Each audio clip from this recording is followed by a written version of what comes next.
നിങ്ങളുടെ ജീവിത കഥ അവസാനിച്ചിട്ടില്ല. ജീവിതം അവസാനിച്ചുവെന്ന് തോന്നിപ്പിക്കുന്ന ചില നിമിഷങ്ങളിലൂടെ പലപ്പോഴും നാം കടന്നു പോകാറുണ്ട്. രോഗങ്ങളോ നഷ്ടങ്ങളോ വലിയ നിരാശകൾ നമുക്ക് സമ്മാനിക്കുമ്പോൾ ഇവയെല്ലാം നമ്മെ ഒറ്റപ്പെടുത്തി നമ്മുടെ ജീവിതത്തിലെ നല്ല അധ്യായങ്ങൾ കഴിഞ്ഞുപോയെന്ന് വിശ്വസിക്കുവാൻ നമ്മെ പ്രേരിപ്പിക്കും. എന്നാൽ ഈ നിരാശയുടെ സമയങ്ങളിൽ ഓർക്കുക, നമ്മുടെ ജീവിത കഥ പൂർണ്ണമായിട്ടില്ല.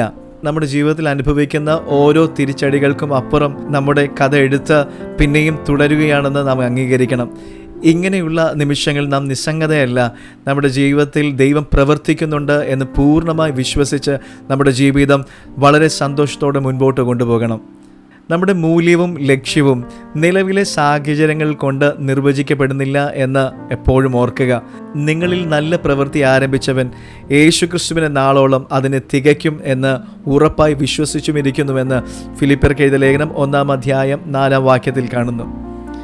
നമ്മുടെ ഇപ്പോഴത്തെ കഷ്ടപ്പാടുകൾ എന്തു തന്നെയായാലും നമ്മളിൽ ദൈവം ആരംഭിച്ച പ്രവൃത്തികൾ പൂർത്തിയാക്കുവാൻ ദൈവം ആഗ്രഹിക്കുന്നുവെന്ന് ഈ വാക്യം നമ്മെ പിന്നെയും ഓർമ്മിപ്പിക്കുന്നു.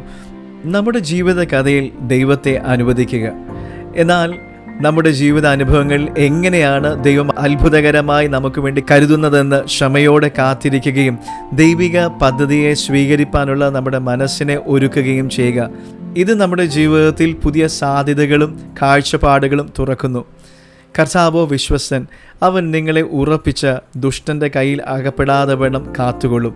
തെസ്സലോനിയർക്ക് എഴുതിയ 2 ലേഖനം 3-3 ഈ വാഗ്ദത്തം നമ്മുടെ വഴി വ്യക്തമല്ലാത്തപ്പോൾ പോലും ദൈവത്തിൻ്റെ നിലനിൽക്കുന്ന സാന്നിധ്യവും സംരക്ഷണവും നമുക്കുണ്ട് എന്ന് ഉറപ്പ് നൽകുന്നു.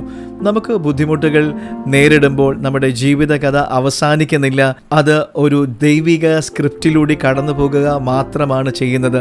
നമ്മുടെ സമർപ്പണത്തിലൂടെയും വളർച്ചയിലൂടെയും അതിജീവനത്തിലൂടെയും ദൈവത്തിന് മാത്രം ഒരുക്കുവാൻ കഴിയുന്ന അപ്രതീക്ഷിതമായ അനുഗ്രഹങ്ങളുടെ അധ്യായങ്ങളിലേക്ക് നാം കടക്കുന്നു.